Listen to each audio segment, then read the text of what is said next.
और मैं 7 अक्टूबर के बाद छुप नहीं रही थी। मैं मिस्र से भाग रही थी। मैं मिस्र से बच निकली। मुस्लिम ब्रदरहुड मेरा पीछा कर रही थी। उनका मकसद पश्चिम को नष्ट करना है।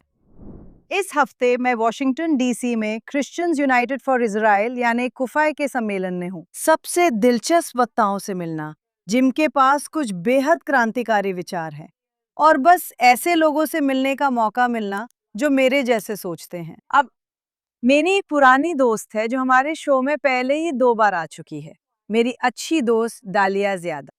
डालिया, कैसी हो? मैं तुम्हें देखकर और तुम्हारे साथ बहुत खुश हूँ। तुम्हें देखकर बहुत अच्छा लग रहा है। जब मैंने पहली बार इंटरव्यू लिया था, तुमने मुझे मिस्र में अपने भयानक अनुभव के बारे में बताया था, जब तुमने खुलकर कहा था कि 7 अक्टूबर बहुत बुरा था, तुम्हें सताया गया था। तुम वहां से चली गई और अमेरिका आ गई। दूसरी बार मैंने इंटरव्यू लिया, तुमने मुझे उस डरावने अनुभव के बारे में बताया था जब तुम कॉलेज कैंपस में मिडिल ईस्ट पर बोलने गई थी और किसी ने तुम्हें जहर देने की कोशिश की थी। लेकिन अब तुम एक बेहतर जगह पे हो। मैं अब बेहतर जगह पर हूँ। मुझे याद है जब पहली बार बात हुई थी, तब मैं अमेरिका में अपने पहले हफ्ते में था। मिस्र से भागकर आया था और मैं छुप नहीं रही थी। मैं थी, आप छुप नहीं रही थी। हाँ, मैं छुप रही थी। मुझे याद है मैंने फोटो डाली थी, आपने कहा था मत बताओ हम कहाँ हैं। बिल्कुल सही। हाँ, बिल्कुल सही। मैं अभी वॉशिंगटन डीसी में आपके साथ हूँ। मैं वॉशिंगटन डीसी कोऑर्डिनेटर और आईएसजेबी में रिसर्च फेलो हूँ। लेकिन ग्लोबल एंटीसेमिटिज्म और पॉलिसी के अध्ययन के लिए एक एकेडमिक रिसर्च सेंटर, एक नेक और सही लड़ाई लड़ना, सिर्फ यहूदी लोगों के लिए नहीं, सिर्फ एंटीसेमिटिज्म के खिलाफ नहीं, बल्कि उदार लोकतंत्र के लिए भी, सभ्यता के लिए। सभ्यता के लिए। बिल्कुल, दाएं और बाएं दोनों ओर की सभी ताकतों के खिलाफ और सभी बुरी धार्मिक विचारधाराओं के खिलाफ जो पश्चिमी सभ्यता को भीतर से नष्ट करना चाहती हैं। मैं अब बहुत उत्साहित हूं कि मैं इस अद्भुत टीम का हिस्सा हूं जो ये लड़ाई लड़ रही है, और मुझे लगता है कि ये मेरा बदला लेने का मंच है। मैं आपको एक सीन बताऊंगी जो इसे संक्षेप में बता देगा। अक्टूबर 2023 में 7 अक्टूबर के बाद मैं भाग रही थी मिस्र। मैंने मिस्र छोड़ दिया। मुस्लिम ब्रदरहुड पीछा कर रहा था। सलाफिस्ट, यहाँ तक कि मेरे अपने मिस्री हमवतन, मेरी अपनी सरकार भी, जिन्होंने मुझे हमास के खिलाफ बोलने पर गद्दार कहा। ये अक्टूबर 2023 की बात है। आगे बढ़ते हैं। 20 अक्टूबर 2005 को मैं अपने बॉस के साथ व्हाइट हाउस से बाहर निकल रही थी। चार्ल्स स्मॉल, जिन्हें आपने एक एपिसोड में इंटरव्यू किया था। और जब हम व्हाइट हाउस में वरिष्ठ अधिकारियों से मिल चुके थे, उन्हें एक रिपोर्ट दी जिसमें मैंने मुस्लिम ब्रदरहुड के बारे में लिखने में भाग लिया था। और उन्होंने हमें बताया कि वे मुस्लिम ब्रदरहुड को एक आतंकवादी संगठन घोषित करने जा रहे हैं, और ये खबर कुछ ही दिनों में आ जाएगी। सोचिए, ऐसा 2 साल तक चलता रहा। मानो सब कुछ घूम फिर कर वही आ गया। वही लोग जिन्होंने तुम्हें सताया और तुम्हें अपना वतन छोड़ने पर मजबूर किया, तुम उसका हिस्सा थी। इसे एक आतंकवादी उन्होंने संगठन मुझे के रूप यहाँ में रखा, नामित किया गया था। यहाँ व्हाइट ये हाउस बहुत में सुंदर होने, है। उनके खिलाफ लड़ने और उनके किसी और से पहले नामित किए जाने के इस पल का गवाह बनने के लिए। मुझे याद है, ये कमाल का है, भगवान का शुक्र है। मेरा मतलब, लेकिन आप उसका हिस्सा थी। मैं उसका हिस्सा थी। उन्हें आपको वही रखना चाहिए था। देखो तुमने उन्हें कितना नुकसान किया। मुझे बिल्कुल पता है। शायद अब उन्हें पछतावा हो रहा है। मुझे लगता है कि उन्हें पछतावा है। हाँ, लेकिन मैं बहुत भाग्यशाली हूँ। मुझे अपने लोग मिले, सही लोग, जो मुझे सही तरीके से सशक्त बना सके सही चीजें करने के लिए। और मैं सच में बहुत खुश हूँ कि मैं इस संघर्ष का हिस्सा हूँ, क्योंकि यही वो है जिसमें मैं हमेशा विश्वास करती आई हूँ। जैसे कि आप जानते हैं, उदार लोकतांत्रिक मूल्य, ये सिर्फ एक जगह तक सीमित नहीं है। आप जानते हैं, ये सिर्फ अमेरिका से संबंधित नहीं है, सिर्फ इजराइल से भी नहीं, बल्कि हर उस इंसान से जो मानता है कि आजादी कोई ऐसी चीज है। आप समझ रहे हैं? क्या यही आपका मुख्य काम है डालिया? आप किस तरह की रिसर्च कर रही हैं? आईएसजेबी में हम सब कुछ करते हैं। सबसे पहले, आईएसजेब में हमारे काम को जो अलग बनाता है वो है लोग और रिसर्च की गुणवत्ता।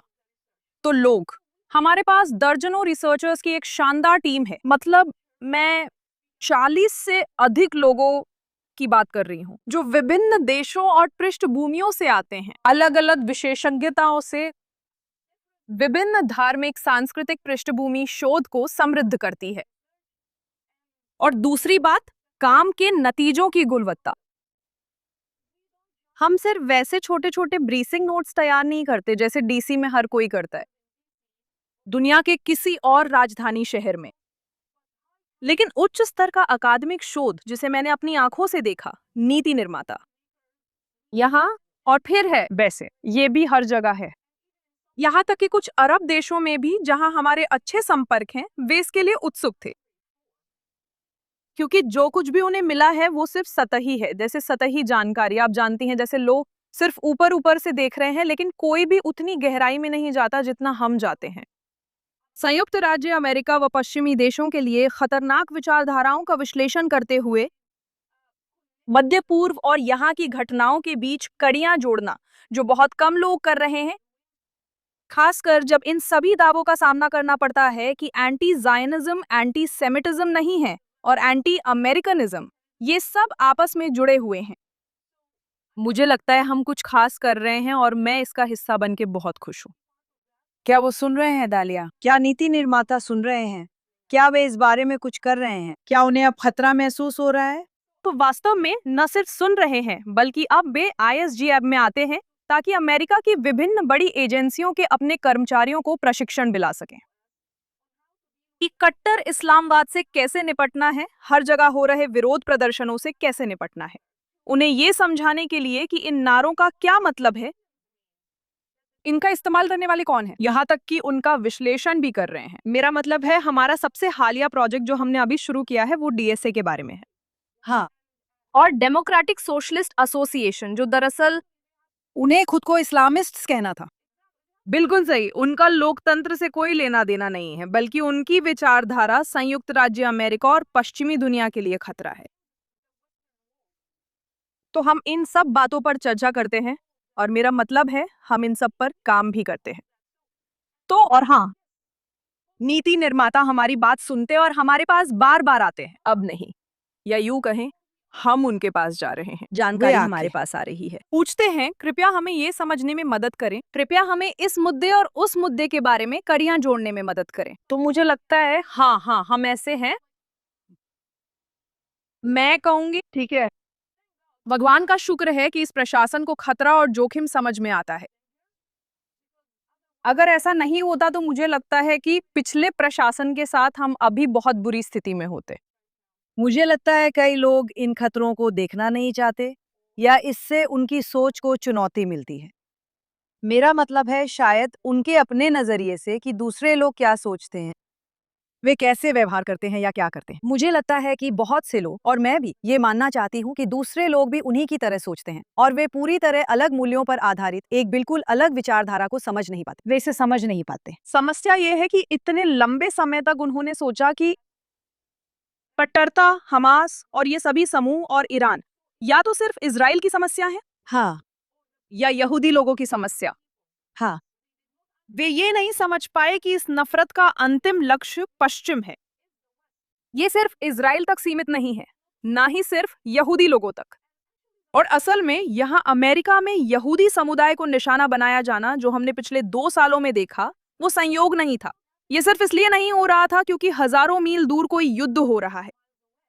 ये जानबूझकर और पूरी योजना के साथ किया गया, खासकर यहूदी लोगों को ही क्यों?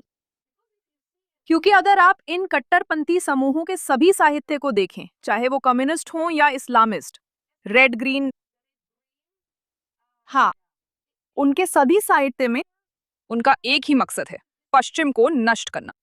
पश्चिम को नष्ट करने के लिए उसके आधार स्तंभों को पहचानकर एक एक करके नष्ट करना होगा। दरअसल एक समय सबसे बड़ा स्तंभ वो ईसाई विचारधारा थी। अब ईसाई विचारधारा उतनी मजबूत नहीं रही। विडंबना है कि आज पश्चिम का अधिकतर हिस्सा ईश्वर केंद्रित नहीं रहा है। हाँ, वो कौन सा एकमात्र स्तंभ है जो अब भी इतना मजबूत है, जो सामूहिक पहचान पर केंद्रित है? वैसे, और उनकी सामूहिक पहचान केवल धार्मिक नहीं है, बल्कि इन उदार लोकतांत्रिक मूल्यों के बारे में भी है। मूल्य का मतलब है स्वतंत्रता की अवधारणा। ये यहूदी समुदाय है, हम रास्ते में हैं। वे उनके रास्ते में बाधा हैं। फिलिस्तीन और तथाकथित फिलिस्तीनी मुद्दे का इस्तेमाल कर इजराइल के खिलाफ एंटी जायोनिज्म नफरत को मंच बनाया जाता है। एक वैध आवरण या राजनीतिक रूप से सही भाषा का सहारा लेना और इस यहूदी स्तंभ पर हमला करना और उसे कमजोर करना, जो अब भी पश्चिम को मजबूती से खड़ा रखे हुए है। यही उनका लक्ष्य है, इसलिए इतनी नफरत देखी। और मैं इसमें ये जोड़ूंगी कि पिछले 1 साल में हमने इस नफरत की एक और परत देखी है, और वो है इंजील ईसाई समुदाय को निशाना बनाना। हम इस हफ्ते कूफी में हैं, क्रिश्चियंस यूनाइटेड फॉर इजराइल, जिसे मैं मानती हूँ मुस्लिम ब्रदरहुड और अन्य इस्लामी ताकतों ने भी इसे संयुक्त राज्य अमेरिका को इजराइल से अलग करने में बाधा के रूप में पहचाना है। उस बंधन को तोड़ना जो इस्लामवाद के खिलाफ रक्षा बल, क्षेत्रीय बल बनाता है, इस साल निशाना बनाया गया। बिल्कुल, बिल्कुल। मेरा मतलब है कूफी जैसे समूह और दूसरे संगठन भी वे वास्तव में जबरदस्त काम कर रहे हैं। मुझे लगता है कि वे उस खतरे को समझते हैं जिसके बारे में मैंने आपको बताया, जिसके बारे में मैंने अभी आपसे बात की, कि यहूदी समुदाय की रक्षा करके वे अपनी ही रक्षा कर रहे हैं। हाँ, वे अपने देश और सभ्यता की रक्षा कर रहे हैं, इसीलिए वे यह जोखिम उठा रहे हैं। और निश्चित रूप से इस्लामवादी इजराइल और संयुक्त राज्य अमेरिका के बीच दरार डालने की कोशिश करते रहेंगे। कम्युनिस्ट भी ऐसा ही करेंगे। क्यों? क्योंकि वे जानते हैं कि वे एक दूसरे को मजबूत करते हैं। वैसे केवल संयुक्त राज्य अमेरिका ही इजराइल और इजराइल की ताकत के लिए महत्वपूर्ण नहीं है। नहीं, आज के इजराइल को देखिए। इजराइल मध्य पूर्व में सबसे मजबूत घोड़ा है।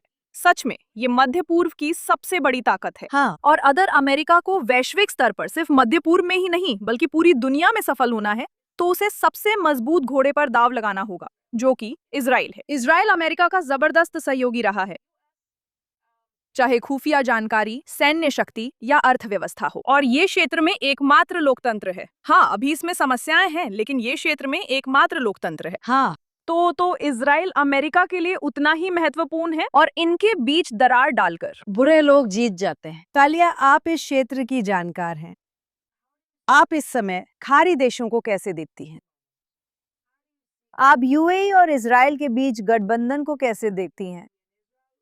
मेरे हिसाब से अब ये और मजबूत।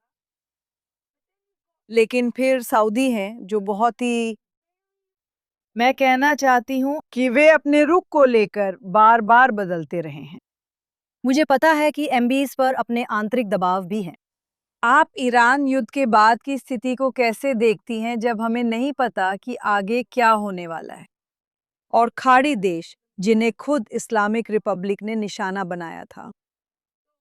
तो खाड़ी के अंदर क्या हो रहा है? अगर हम खास तौर पर खाड़ी देशों पर ध्यान दें, खासकर अमेरिका, इजराइल और ईरान के युद्ध के बाद, ये एक तरह का कूटनीतिक भूकंप है। हाँ, जो बहुत सारे बदलाव लाने वाला है। और मैं जल्दी से समझा देती हूँ कि ये भूकंप कहाँ से आ रहा है। तो गल्फ क्षेत्र ही एकमात्र ऐसा क्षेत्र है मध्य पूर्व में जिसे पिछले 2 या 3 दशकों में हुई राजनीतिक घटनाओं ने नहीं हिलाया, जिसमें अरब स्प्रिंग भी शामिल है, जिसमें उनमें से ज्यादातर, उन्होंने बहरीन में कोशिश की थी, लेकिन सऊदी अरब भी शामिल हुआ। हाँ, मेरा मतलब है वे मध्य पूर्व का सबसे स्थिर क्षेत्र थे। हाँ, अब पहली बार वे किसी युद्ध में है। वे खुद को युद्ध के बीच में पाए क्योंकि ईरान पहले ही उन पर हमला कर रहा था। उन्हें अपना बचाव करना होगा। और पहली बार वे ये परखते हैं कि अमेरिका उन्हें बचाने के लिए कितनी दूर तक जाने को तैयार है।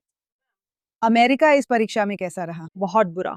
बिल्कुल सही। और उनकी हैरानी की बात यह है कि अब उन्हें नहीं पता कि अमेरिका को हमारे देश में बेस रखने के लिए हम जो पैसा दे रहे हैं वो सही है या नहीं, अगर वे हमारी रक्षा नहीं कर सकते।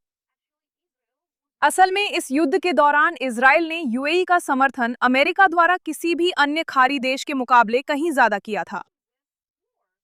तो वे खुद से ऐसे सवाल पूछ रहे हैं, क्या हमें यूएई का अनुसरण करना चाहिए या कतर का उदाहरण अपनाना चाहिए? जैसे, क्या हमें यूएई मॉडल अपनाना चाहिए या कतर मॉडल? अब इजराइल या अमेरिका, उनके सामने ये बड़ा सवाल है। अंदर बहुत सारी असहमति है, लेकिन मुझे लगता है कि आखिरकार ये स्थिति आगे बढ़ती रहेगी।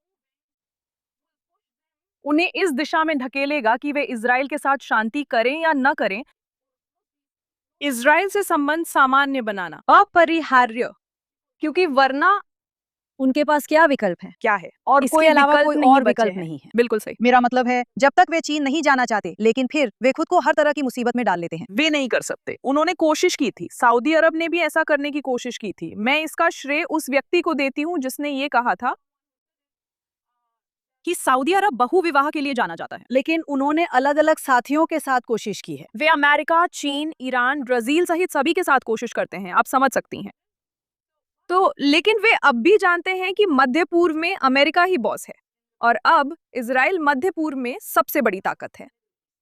तो जल्दी या देर से उन्हें यह फैसला लेना ही पड़ेगा। असल में मैंने सुना है कि लेबनान पहले ही इजराइल के साथ शांति और संबंध सामान्य करने की दिशा में कदम उठा रहा था। सऊदी ने कहा नहीं, हम इसे पहले करना चाहते हैं। सच में? मैंने ये उन्हीं लोगों से सुना है जो इस प्रक्रिया में है। ये दिलचस्प है। तो सऊदी सबसे पहले यही कदम उठाना चाहता था, आप जानती हैं, जैसे हमने ये लेबनान से पहले किया। और तो और दुर्भाग्यवश वे इसी तरह सोच रहे हैं, जो समझदारी नहीं है। और सऊदी इतना उलझन में क्यों है? क्योंकि वे भी अपनी हैसियत से बड़ा रोल निभाने की कोशिश कर रहे हैं। इस क्षेत्र में बड़ी बहन बनने की है। वे खाड़ी में बड़ी बहन रही हैं, लेकिन पूरे क्षेत्र में उन्हें इस स्तर तक पहुंचने के लिए अभी भी काफी प्रशिक्षण चाहिए, समझी? क्या ये सब इस बात पर निर्भर नहीं करता कि ईरान के साथ क्या होता है? बिल्कुल, इसका एक बड़ा हिस्सा तय करेगा कि भविष्य में खाड़ी देशों का व्यवहार कैसा होगा। लेकिन ये भी अंदर भी कुछ मूलभूत समस्याएं हैं। यहाँ की अधिकांश आबादी पारंपरिक और शायद काफी विरोधी है, आमतौर पर उनकी शिक्षा की वजह से। शिक्षा प्रणाली। बिल्कुल, लेकिन हाँ, ईरान अभी भी एक बहुत महत्वपूर्ण कारक है। ये सब इस पर निर्भर करता है कि ये शासन बचता है या चला जाता है और एक नया ईरान जन्म लेता है। हमें अभी भी इंतजार करना होगा और देखना होगा, क्योंकि एक बार फिर अमेरिका आखिरी समय में रास्ता बदलने का फैसला किया और हमें नहीं पता आगे क्या होने वाला है। लेकिन मुझे उम्मीद है कि आखिरकार ईरान के लोग अपनी आज़ादी पा सकेंगे। मैं सहमत हूँ। मुझे लगता है कि चाहे कुछ भी हो, चाहे अमेरिका वापस आए या नहीं, ये इस्लामिक रिपब्लिक के अंत की शुरुआत होनी चाहिए। मुख्य रूप से इसलिए क्योंकि उन्होंने अपने ही लोगों के साथ जैसा व्यवहार किया है। वे कंगाल हो चुके हैं। आप जानती हैं, मैंने सुना कि उनका तेल निर्यात अमेरिका ने फिर से निलंबित कर दिया है। मेरा मतलब है, ये सब किसी अच्छे मुकाम पे नहीं जा रहा है और इसलिए मैं दुआ करती हूँ कि ये ईरान में रहने वाले 92 मिलियन लोगों के लिए अंत की शुरुआत हो, बल्कि क्षेत्र की शांति और समृद्धि के लिए भी। हाँ, ऐसा है, लेकिन असल में अब क्षेत्र का भविष्य ईरान तय नहीं कर रहा। ट्रंप है। अमेरिका नहीं, ये इजराइल है। इजराइल। हाँ, कई तरीकों से इजराइल। मैं कहूंगी कि ये सबसे बड़ी ताकत है। शायद अब इसका एकमात्र प्रतिद्वंदी तुर्की है। हमें तुर्की का रुख पता है। वे जब तक कर सकते हैं इस बुरी दिशा में आगे बढ़ने की कोशिश करेंगे। हाँ। लेकिन इजराइल को चाहिए, मेरा मतलब, पिछले साल युद्ध विराम पर हस्ताक्षर होने से पहले वाली स्थिति में फिर से लौटना चाहिए, जब ये अपनी सबसे मजबूत स्थिति में था, अपने लक्ष्य पर पूरी तरह से केंद्रित। सिर्फ हमास नहीं, बल्कि ऑक्टोपस का सिर ईरान भी कुचला जाए। अगर वे इस बिंदु पर लौट सकते हैं, हमें वहां पहुंचना है। बिल्कुल, मेरा मतलब है, कल हमास ने घोषणा की कि वो खुद को भंग कर देगा और आप जानते हैं, ये लोग जश्न मनाने लगे कि आखिरकार हमास। लेकिन असल में ये झूठ है। सब कुछ झूठ है। निरस्त्रीकरण नहीं है। अगर हम न करें तो हिजबुल्लाह हथियार नहीं छोड़ेगा। संयुक्त राष्ट्र बेकार है। ये आतंकवादी हैं। आप कर सकते आप हैं। नहीं कर वे सकते। कुछ और नहीं हो सकते। वे कूटनीति की बात नहीं मानेंगे। उनसे निपटने का एकमात्र तरीका सैन्य कार्रवाई है। इस मामले में सैन्य कार्रवाई कौन कर सकता है? इजराइल ही एकमात्र है जो ऐसा कर सकता है। तो आपके जरिए अंतर्राष्ट्रीय समुदाय के लिए मेरा यही संदेश है कि इजराइल के हाथ बांधना बंद करें। इजराइल को जिस क्षेत्र की स्थिति सुधारने दें, वो 10 महीने पहले भी ऐसा करने वाला था और आपने उसे रोक दिया। बस, अगर आपको नहीं पता कि मध्य पूर्व कैसे चलता है, तो मध्य पूर्व में दखल देना बंद करें। अब ये एक नया बॉस, स्थानीय बॉस उभर रहा है और वो है इजराइल। उसे काम करने दीजिए। चलिए, पहली बार मध्य पूर्व में कुछ नया देखते हैं। और हाँ, मैं सच में इज़राइल पे बहुत विश्वास करती हूँ। मुझे विश्वास है कि इज़राइल ही है जो मध्य पूर्व के जहाज को सही दिशा में ले जा सकता है। भगवान तुम्हें आशीर्वाद दे डालें। मैं उस आत्मविश्वास का कुछ हिस्सा जो आपने मुझे और इजरायली लोगों को दिया है, इजराइल वापस ले जाऊंगी। हम आपको ढेर सारी शुभकामनाएं देते हैं। आप अद्भुत काम कर रही हैं। आपने हमेशा शानदार काम किया है। धन्यवाद। अब आप अपने काम में बहुत तरक्की कर रही हैं। आप हमारी मदद कर रही हैं, जिससे हम बेहतर क्षेत्र बना सकें। भगवान आपको आशीर्वाद दें। धन्यवाद। बहुत धन्यवाद फ्लोर सब कुछ के लिए।